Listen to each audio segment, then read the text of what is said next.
Hello mga guys. Ayan, magkikilaw muna ako ng isda. Tagal na hindi nakakatikim ng kinilaw. Ayan, may bumili ng isda, pinakilaw sa akin. Ayan.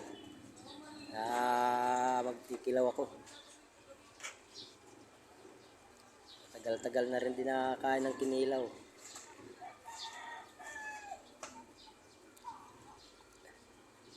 Binigay sa akin yung isda, kilawin ko raw. Kaya ayan.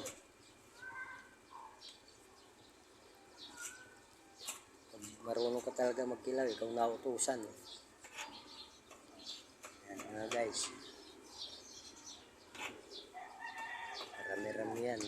1 kilo siguro pinakilaw sa akin.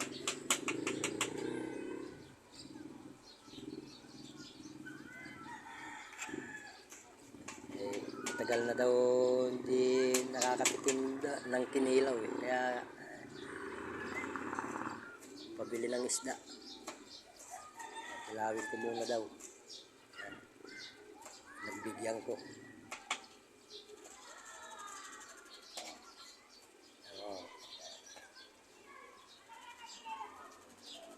Marami-rami yan na kinilaw.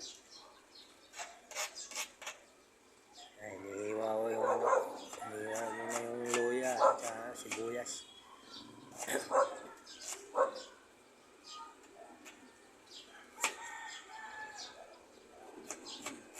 Linis na daw yung kinilaw ko.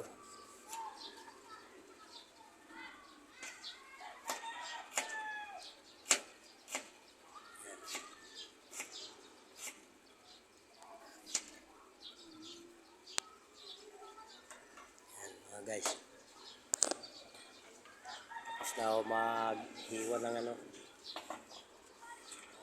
sangkap. Tapos na yung ano ko na, timplahan na.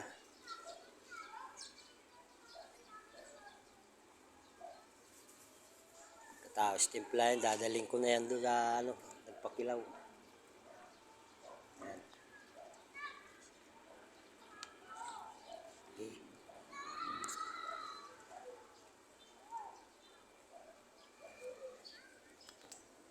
Tatanggalan ko ng buto ng kalamansi para hindi pumait. Kasi pag kasama yung buto ng kalamansi, mapait. Ayan. Wow! Mga guys, hanggang dito na lang. Timplado na yan.